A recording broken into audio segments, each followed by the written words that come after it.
Okay, I want to go over some examples from 7B.3 Roman numeral 1, which asks us to translate statements into symbolic form using logical operators and uppercase letters to represent the English statements.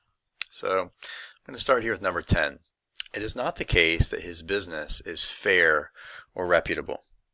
Now, when I look at a sentence like this, what I'm looking for, is two things. First of all, I'm looking at English statements which indicate logical operators. For example, when I see a not, I know that that's going to be a tilde.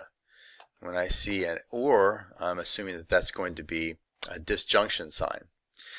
And then I'm looking for the relationship of those to statements, atomic statements, so that his business is fair or reputable. So to begin with, when I see it is not the case that, I know that that's going to be a tilde, and that it's going to negate everything that follows. That is, his business is fair or reputable. Now, next I see that when I look at that next statement, his business is fair or reputable, the or is going to be a disjunction sign.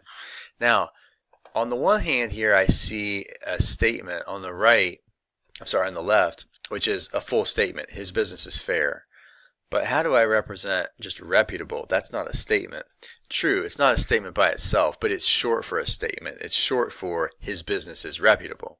So I'm going to make F stand for his business is fair, R, his business is reputable, and when I put that together, here's what I've got. Tilde, it's not the case that this statement, his business is fair or his business is reputable.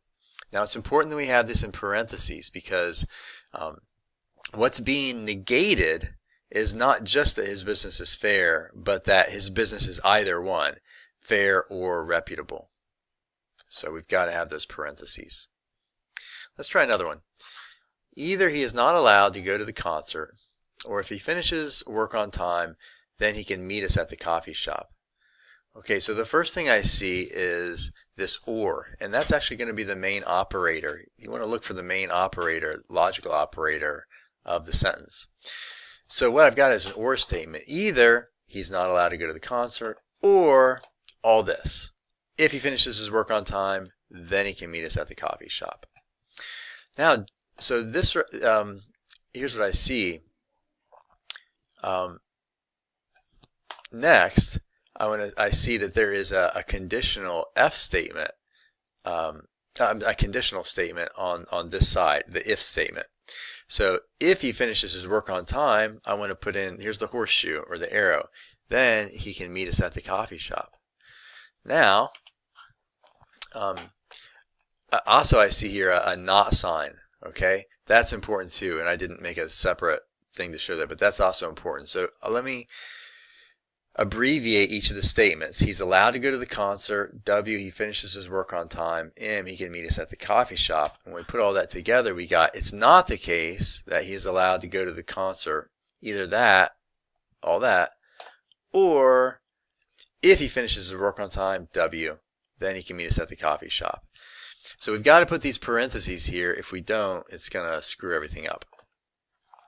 One more. She is athletic and creative unless I am mistaken. Now, I immediately see some logical operators. There's the and statement, which connects these two. She is athletic and she is creative. Now I've got a comma, and that's going to indicate I'm going to want a parentheses around whatever represents this first part. And then we see unless I am mistaken. I am mistaken is another statement here, but what do I do about the unless? Well, as your book says, unless often represents an or statement, a disjunction. So I'll show you in a second. So first of all, let's make this an or statement. She is athletic and creative, or I am mistaken. So the unless is the main logical operator. Now this is an and statement. We want to represent that with the dot. She's athletic and creative, or I am mistaken. And now we just plug in our abbreviations. And we get this.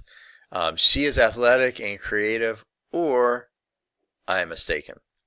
Now, there's a different way that you could, which is logically equivalent, which you could have represented this, and it really has to do with how you want to interpret the unless. All right, so when I read this, I thought, well, if it's not the case that I'm mistaken, then she is athletic and creative. So I represented the unless statement with if not M, then all this.